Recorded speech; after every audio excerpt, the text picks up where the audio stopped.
Alrighty, came from a long background from in practice or my agway days when I did a lot with the heifer raising facilities that they had, and my extension days here I've had a particular interest in calves and such.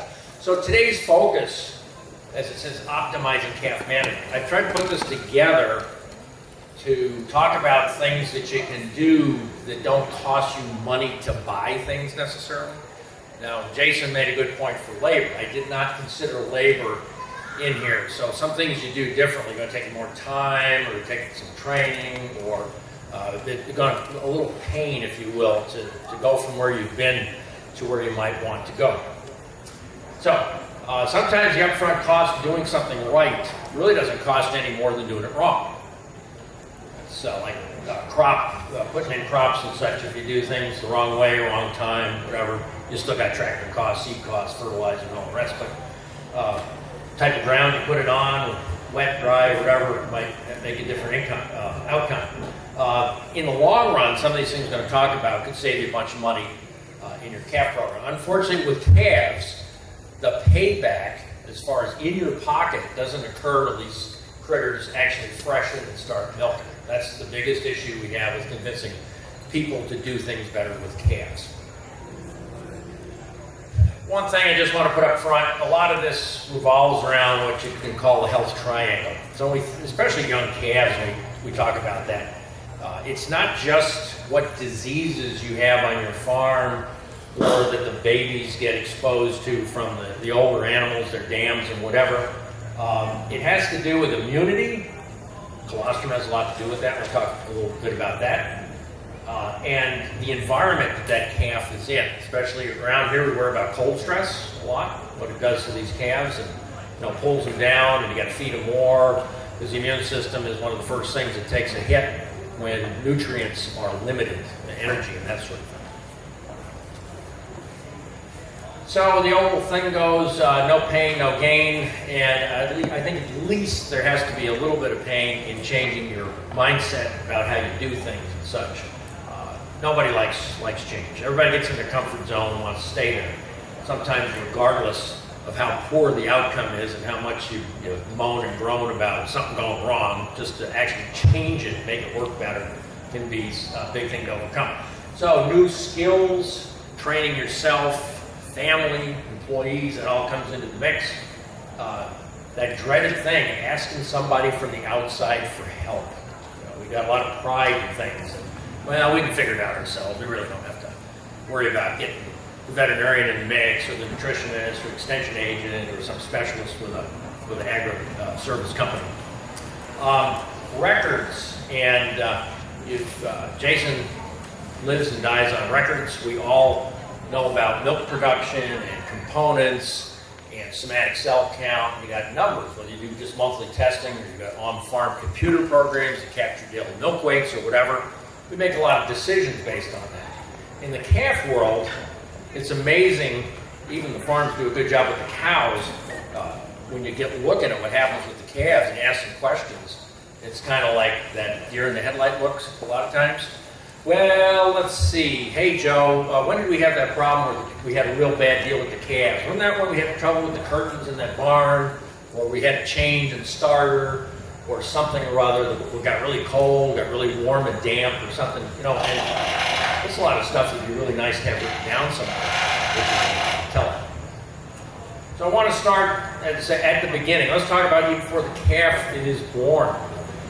There's a huge opportunity here, particularly on some farms. If you take a look at national average on dead on arrival calves, it's about 7%. Heavier on the heifers, that gets up towards 10. Older cows that are bigger framed, bigger pelvis, and that sort of thing. Been through this before, tend to be on the lower side. So this is some place you can take a look at on your farm. You should keep track of this and see where you're at.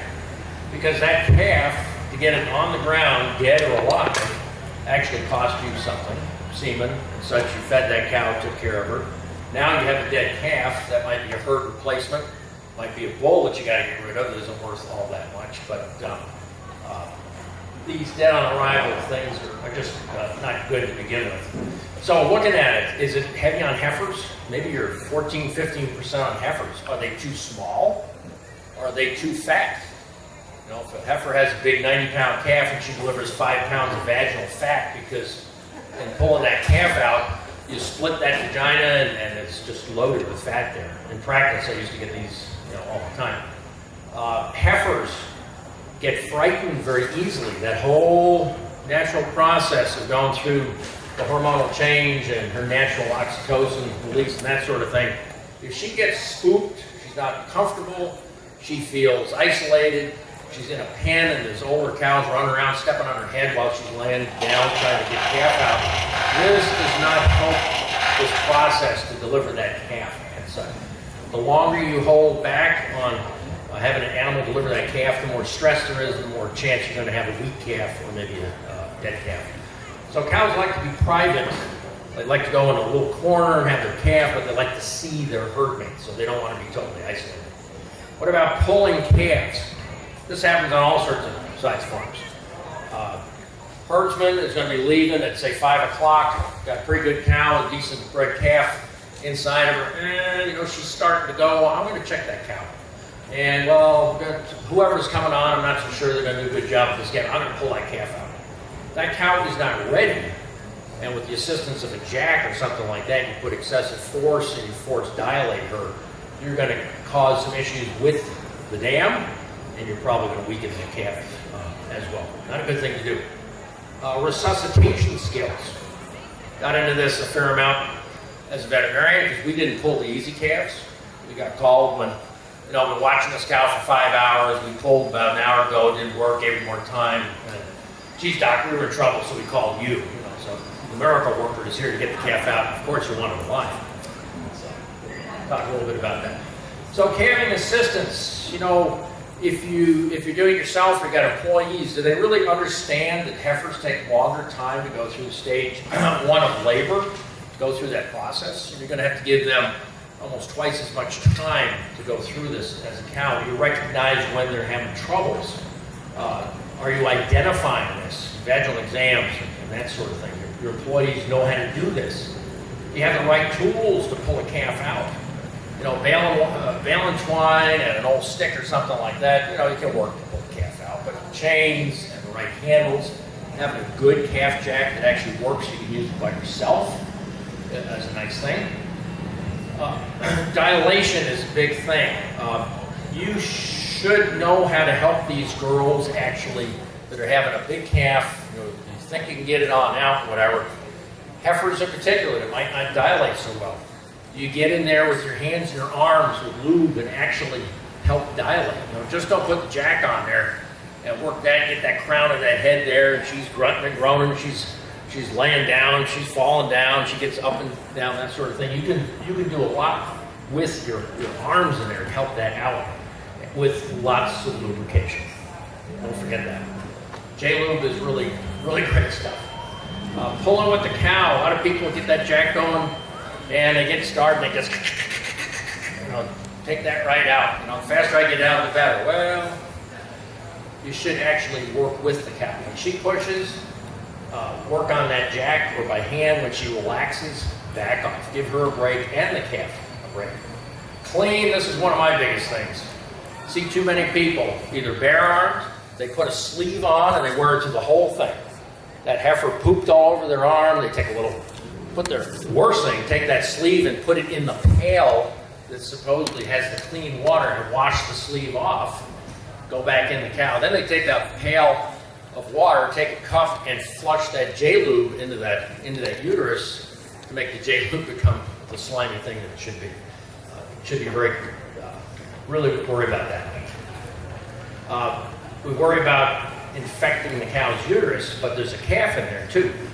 Talk a little bit about that. The first thing that gets into a calf's mouth in its coming into the world experience is the thing that gets into that gut and sets up housekeeping. We like that to be colostrum with the antibodies that it has.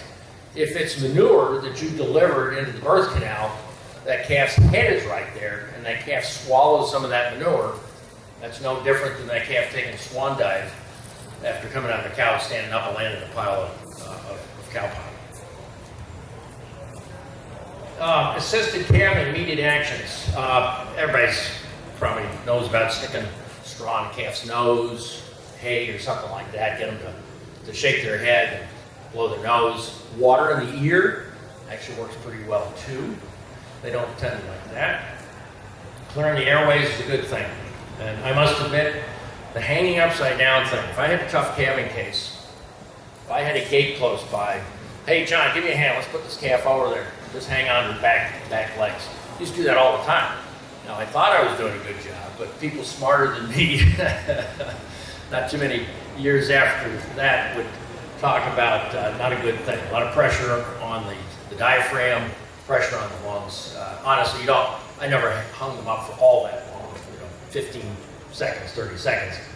Remember, most of the garbage that you get out of their mouth, all that gooey stuff that looks like lube, didn't come out of the respiratory tract. It actually came out of the stomach. You turn them upside down. So, when you get a big blob out, you say, wow, look at that.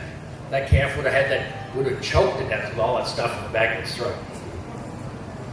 Vigorous stimulation, cows lick the living daylights out of these calves. We can do the same thing with towels, straw, whatever. If you've got a heifer that's scared to death of what just happened and she's not going to look at the calf, good thing to do if you're there. Difficult calving cases. Do not let these calves lay on one side for too long. They've got issues. They've got circulatory issues. Their heart and the circulation might not be that great. If you leave them lay on one side, the downside, the lungs that are on the downside can get kind of filled up with fluid. So get these calves so they don't lay on one side, okay? Check them for another calf, always a good thing. Especially if it's 75, 80 pound calf, you monkey around, and really got it out. Always go back in there and check. Twins are a good thing to get out, like now. Okay, so handle these dystocia calves. Mouth to nose resuscitation. I used to do this all the time. Kind of bad on the ears because the amount of breath you have to blow into these calves is pretty dramatic. People say you can't do this. I think you can. You've got to hold off one nostril with one hand, and if you really don't want to inflate the stomach, you grab the throat and pinch off the esophagus, extend the head, and you blow into the nostril that you don't have your hand over. I saved a lot of calves that way. Not a great thing if you've had J-lube that you use to pull this calf out because you're going to get a face full of that nice J-lube snot all over you. So I had a partner of mine that refused to do it because he would gag when he got the J-lube near his face. Worry about hypothermia, getting cold in the wintertime. If you're there when these calves are born, particularly if they've had a tough time, you really got to get them dried off. Dry them off before you put a calf coat on. Calf coats are great things. They will save a lot of calves when it really gets down 0 and below. If these calves are out there, you find a calf that's been born a while before, it doesn't look too good, take these calves and take them in the milk house, someplace. Hose them off, warm water. Put them in the utility room. Just don't throw some straw on top and throw a blanket over them, and you know dang well that they've probably been out for a while because they're half dried off. Give them a break. If you and I were cold and shattered, you jump in the shower and turn on the good warm water. After feeding, especially esophageal feeders on these weak calves. Esophageal feeders are good things. Way back when these first came out, Andy, what was that, 35 years ago maybe? Esophageal feeders. We thought they were the greatest thing since sliced bread. So we sold them to a bunch of people. We got eaten alive. People say, Doc, I can't believe you recommend doing that. You know how many calves I had choked to death? You didn't tell us that it went down the lungs and da-da-da, all the rest. Well, probably didn't go down the lungs, but they used it on these weak calves. They let them lay out flat. They fed them 3-4 quarts. When you have a weak calf, all the muscles are kind of flabby, including the one at the end of the esophagus that goes into the stomach. So what we probably had going on, these calves refluxed. They were laying flat out. They got a slug of colostrum up in their throat. Their reflexes were bad anyway. They inhale them and they actually drown themselves. So make sure if you get a weak calf like that, prop it up. Get it as sterile as you can. These special care calves, the ones that are born, tough time, you get them to breathe, get them to get on their feet, you get them fed. Identify them as special handling calves because they do not behave metabolically like their herd mates that the cow spits and the calf is out. Metabolically, you've got a lot of changes in these calves that have had a tough time, particularly ones you just get them to breathe and such. Their blood pH is messed up, their blood sugar is low. If they get cold, if their temperature gets below 101 degrees core temperature for like over an hour, there's things that happen that they don't absorb colostral antibodies. Their immune system doesn't develop right. There's a whole mess of things. So it's a good thing if you have a bigger farm, you got someone that takes care of calves, but they don't have much to do with the calving thing. It's nice to identify those calves. So maybe these are the ones that just start on antibiotics really early, or give them extra vitamins or something. Give them a little boost. And I said the antibiotic absorption is poor. Rib fractures. This is another thing I was pretty dumb on in practice. I had to read this later on in a magazine.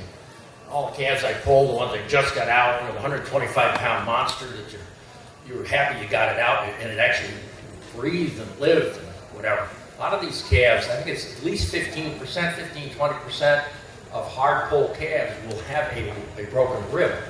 It's not the long bone fracture, it's actually the joint between the longer bone and the one that curves down towards the belly. So you can actually feel this and such. So you can't do anything about it, but it'd be nice to know, why this calf doesn't get up and down or behave the way you think it should, or you pull it up, you're going to dehorn it and whatever, and the poor calf really just is having a total fit. It's because of the ribs. If anybody's had a broken rib, you'll kind of understand. So, colostrum again. Every calf talk you ever go to talks about colostrum. So some people start shaking their head, rolling their eyes, and walking out the door with colostrum. Well, let's take just a quick look and maybe a little different look on some of it. One, colostrum is free for the taking. I don't know anybody that pays extra unless you buy a supplement for colostrum, but if you've got cows that are treated well and they put a decent amount in the pail when they're first fresh, they haven't been stressed out during their dry period pre-fresh, they probably have a decent amount of colostrum. We do tests. We think heifers don't have as good a colostrum as older cows, which is generally the case, but it's right there. Colostrum, if anybody's heard Mike Van Amber talk about this, we've gone way beyond the antibody thing. It used to be forever. We want to talk about the IgGs, the passive immunity out of colostrum. And then we start talking about, colostrum is twice the dry matter of milk, whole milk, and it does have white blood cells in it, and it does have growth hormones and whatever. So when all this stuff got put together, now we know that beyond the antibodies, this colostrum stuff, when given to these very young, within the first day calves, actually programs this calf to do a lot of things like grow and how it develops its immune system, and it's going to make quite a difference in the end. So I put there more powerful in a bucket of antibiotics. We think antibiotics are great. When I was in started practice 41 years ago, we thought antibiotics was the cure to everything.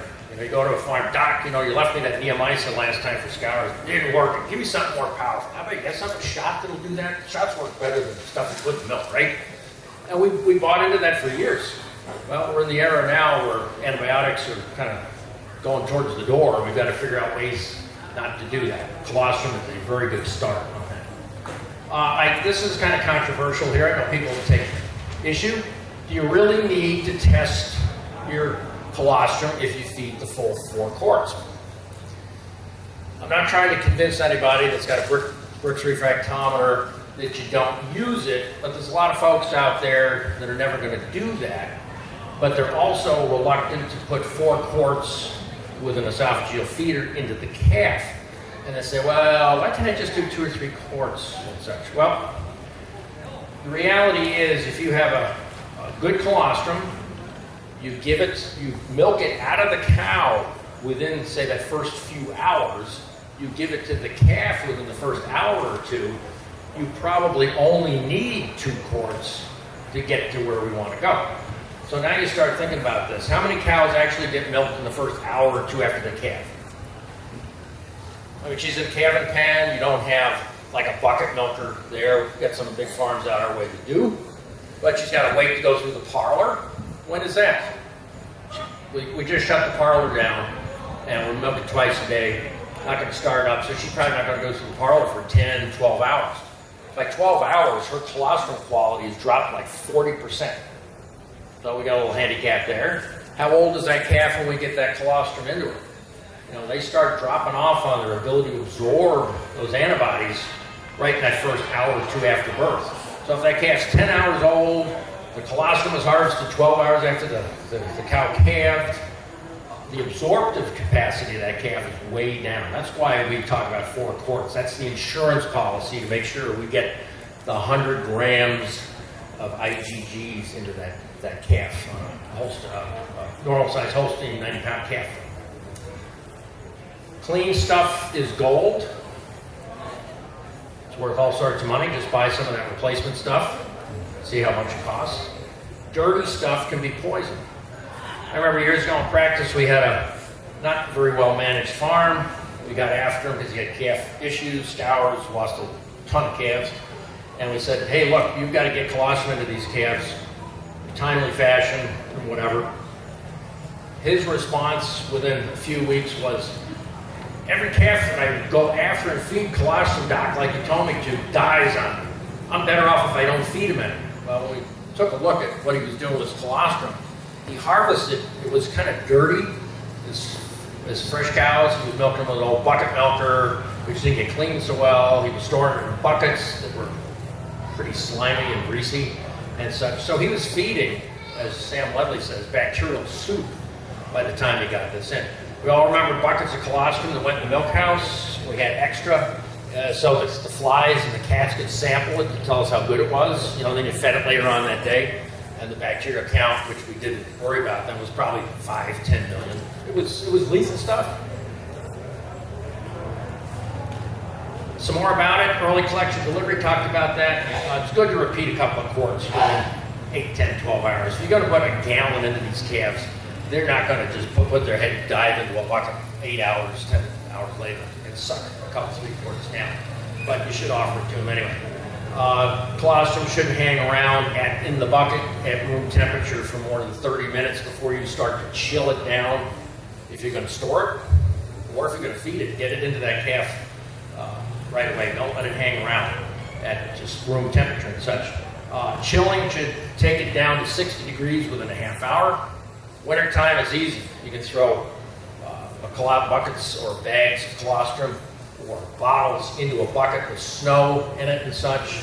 Just don't take a bucket and throw it in the refrigerator. It takes something like 22 hours for the average refrigerator to cool 5 gallons of colostrum in a bucket when you throw it in a refrigerator. So think of how long it's at 85, 80, 70 degrees where these bugs rapidly turn over. They double every 20 minutes or so. Okay? I don't like to keep it refrigerated more than a couple days. If you're using something like potassium sorbate, which will stop bacterial replication and slow it down quite a bit, you can get away with that. Unless you're doing that, if it's just refrigerated, don't keep it too long. Other things you should do on these early calves in that first 24 hours, and I talked about this, first thing in the calf's mouth matters. A cow environment is not a friendly environment for calves, so that's why we get them out of there. I'm a big proponent of 7% tincture of iodine. We've had issues for a while now with that being kind of tougher to get because of meth labs and the fact they use that for quality control in meth labs or something of the sort. But it does what chlorhexidine and other things don't do. Andy, you might have are you on that too? I'm surprised at the people I see that should know better that talk about all these alternatives. Well, the other thing is you see it. If you have quite a few hernias, 2, 3, 4 months of age, 1, 2, 3 fingered hernias, they aren't genetic. That's actually an indication that you've had some irritation at that navel, maybe a low-grade infection there that's kept that belly wall from tightening up around that old umbilical stuff. So that's kind of a tip-off. Certainly swollen joints and such are another one. In practice, I was a big doctor, vitamin mineral. I'm a big proponent of Slam when it's multi-men, or Musay or Bosey for every calf that's born. I also like vitamin A, D, and E in some situations. And if you're in the veal world, you pay more attention to iron than you do, since you don't have any control much of the antibody level going in colostrum.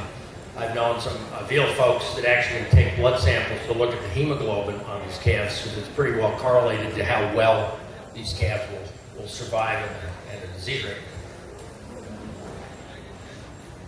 Disinfectants, great things to use. Got to keep in mind though, no disinfectant will take a 1/4 inch of manure, grunge, slimy milk deposits and get rid of it. You have to mechanically get rid of this stuff. This means you need brushes, you need bottle brushes and little pipe cleaner kind of things to get into those nooks and crannies on a nipple and whatever. Just don't put it in the wash sink. Years ago, we thought that was great. People take the calf dishes and bottles and they throw them in the wash sink, and when the system cleans, that was it. What did you need? It was chlorinated soap, it was hot water. Wasn't that good enough? Well, you need more than that to get milk. Milk film is unique in that it's a combination of fat and protein. When we wash dishes in the sink and use palm olive or Dawn or something, we usually don't have a milk protein situation. It's not as difficult to get that film off. Remember, any disinfectant really cuts down on the number of bacteria. There's hardly anything that you can dip something in for a minute or two that's going to have a totally sterile surface. This isn't like gamma radiation where nothing living survives when you're done with it. Lots of disinfectants. Clorox is particularly an issue. The temperature of the solution that it's in, the concentration, the pH of the water, the hardness of the water, and again, the presence of organic matter makes a lot of difference. Clorox isn't bad, but if you've got really hard water and you've got a pH that might be like 6.8 or something like that, you might not be doing anywhere near what you're thinking you're going to be doing with that. If anybody has any questions or comments, wants to throw things, go right ahead. Cleaning the articles of feeding, or feeding articles. As I said, plastic particularly is tough to clean. Stainless isn't so bad. Plastic over time gets lots of cracks, gets scratches, lots of places for this milk film to hide and the bacteria to live within that. You do need to scrub this stuff off. You should rinse all this stuff in no more than like a body temperature of water. Milk film is unique in that the protein component on it, when exposed to a higher temperature, 135, 140 degrees, kind of scalding water, will actually bake that protein on that surface. It's kind of like putting an egg white into a pan. It turns white, and if you don't have a non-stick pan, you don't get it off too easy. Same idea. So rinse with a kind of a warm or cool water, and then wash, just like your CIP, your milking system. It has to be a chlorinated soap. Dawn is a great thing for our dishes, grease on your hands. I use it if I could cover. I'll be going over to the steam and gas engine show this afternoon. I got a buddy with a 65 horse case tractor. That's one of my hobby deals. So when I want to wash my coveralls or my shirt, cap, and whatever else, I use hot water. I use Dawn. It works great. It's not the only solution though to milk. Rinse in hot water, and you should put a sanitizer, just like the pipeline.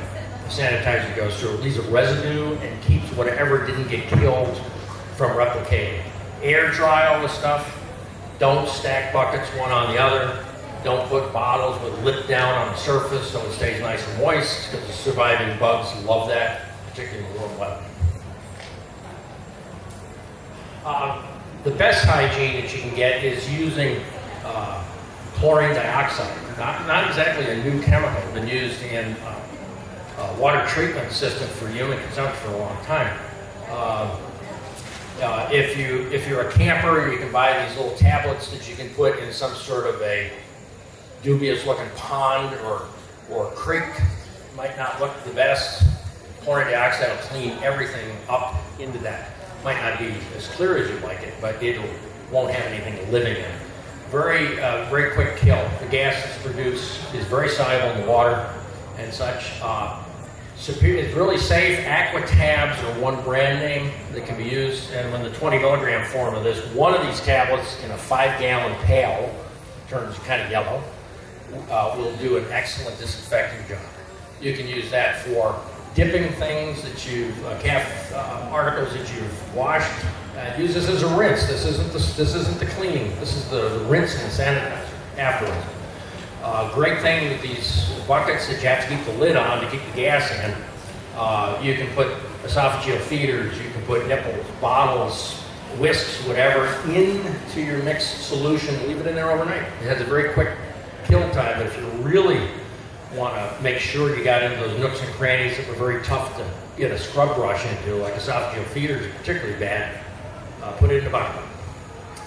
Dissolve some of these biofilms by itself too. Get the best you can, just get the nasty stuff off. But in a soak situation, it'll actually help dissolve some of the residue.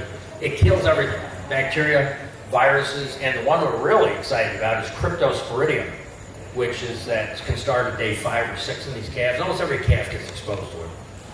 Cows shed cryptococcidia, particularly when they go through transition. It doesn't bother the adult animal or the older heifer. Sure can make an issue on the calves. So that's a real good. You can use this chlorine dioxide as a spray as well. Twice the concentration on surfaces, hutches, walls, whatever you want. This is just a little chart that I stole years ago, and it has kind of the common things that we see that cause diarrhea in calves. You know, it's got E. coli, Clostridium and Salmonella, rotocoronavirus, crypto, Giardia, cocci, and that sort of thing. The one thing to look at is this 7 to 14 day kind of block right here. Look at how many things can be commonly found in the calf in that period. When you think about this and the fact that a lot of the scours you see in calves start to happen about 7 to 10 days, it kind of makes sense. Some of these things we can control with vaccinations. Cryptos is very tough. I'll talk a little bit about coccidia in just a minute, but a lot of challenges. Nutrition. Mike Van Amber was here. He could talk for the rest of the day on that. The health and performance of these youngsters right on through breeding and up to calving really depends a lot on the nutrition.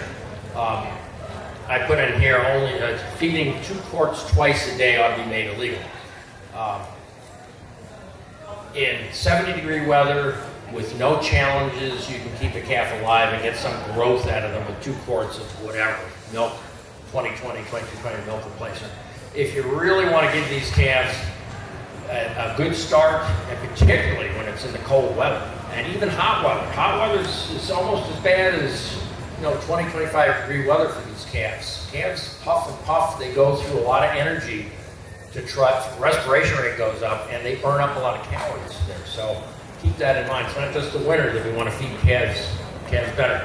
3 times a day feeding really does pay. I remember 25 years ago, a big farm I had was losing 20% of their calves in a real cold February.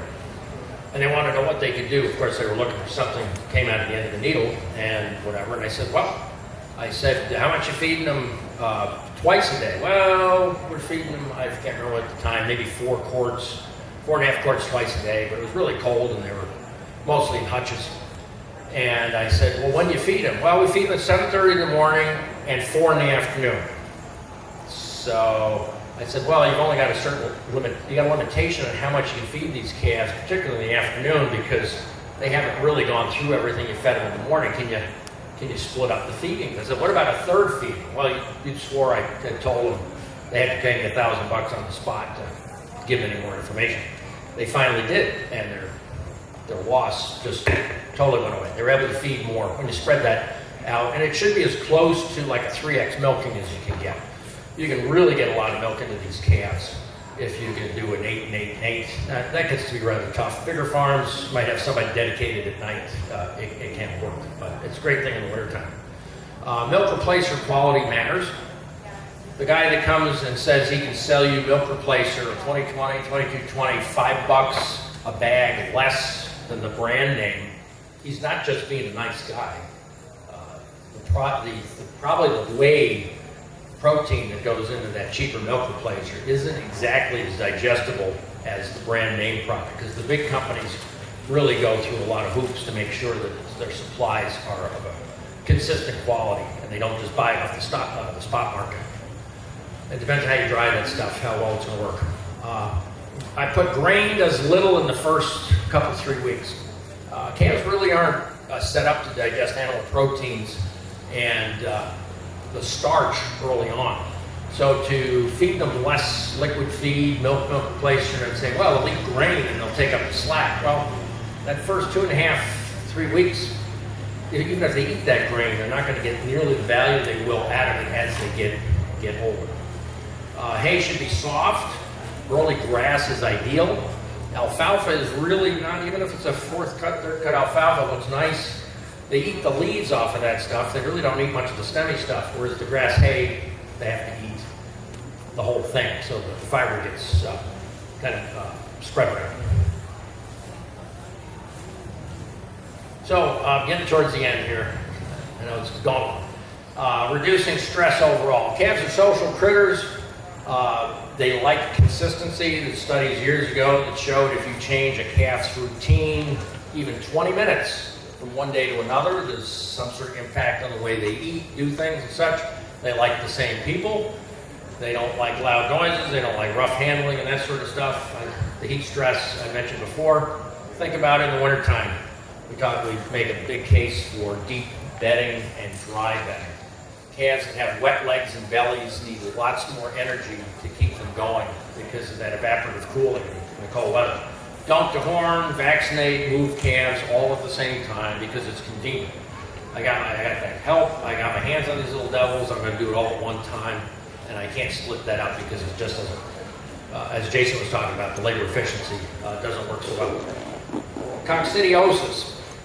This has been a big bugaboo of mine. Cocci is another ever-present thing in the calf environment. Cows shed it.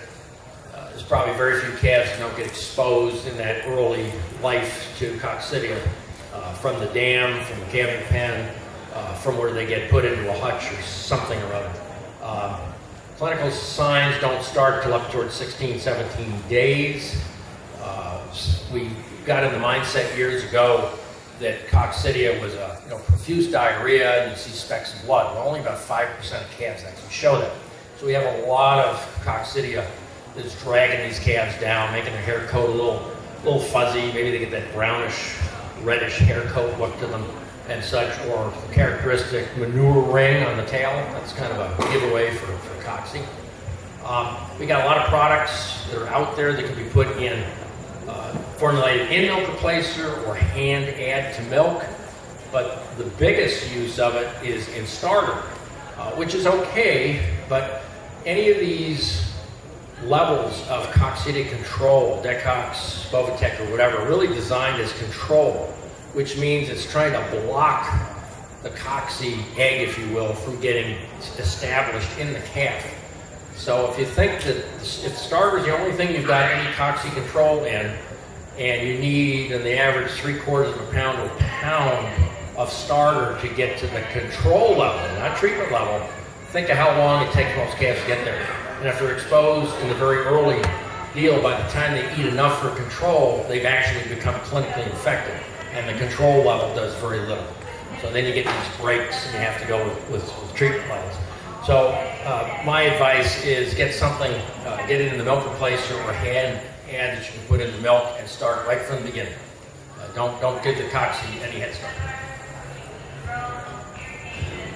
Raising every heifer. This has come up now.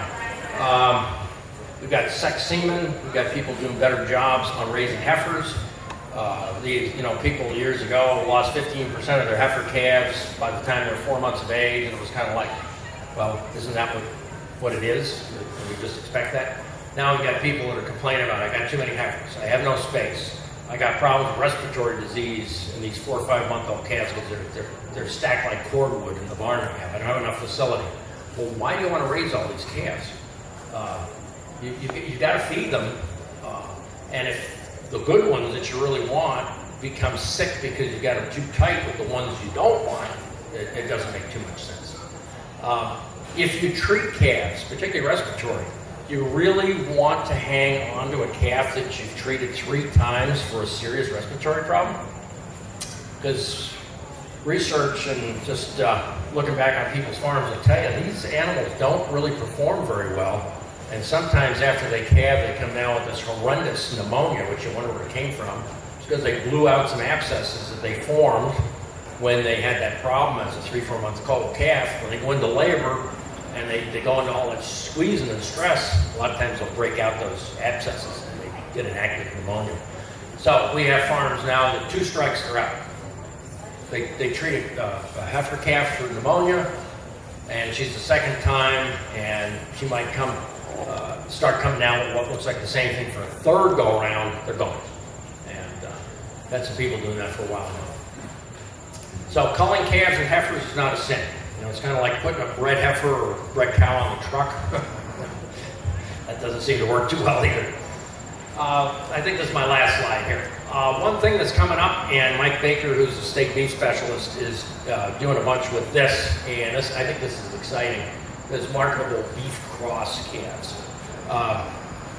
We're starting to see an effort in the state to actually do something with this. This is going to require some facilities. I think there's one 750 head operation, at least not too far away, that's doing this. These Holstein crosses, particularly on Angus, are bringing pretty good bucks. All the markets across the state in 2018 have showed there's a $50 to $100 premium on these crossbred bull calves and such, so they're doing pretty well. Got to find someone to raise all these, because if you don't have any room for your heifers home, maybe you're not going to have room for these bull calves. Here, they have to be treated just like the heifers with the colostrum and the care and all that kind of stuff, and their growth and consistency is important. Right now, if you have 5 of these same age, about the same build and condition, they're doing the best for the buyers. They want to see groups of them. So this might mean you have to get together with a neighbor or 2 if you don't have many cows, and send them all to sale at the same time as a block. Alrighty, sorry for going over here and such, and put this together. Thought it would take less time to go through, but when I tell stories, it doesn't work. Any questions? Comments? Rotten tomatoes. Yeah, question. Yeah. What's your thought on pair raising calves? Pair raising. That's moving, right? You know, I remember years ago when that first came out, there was some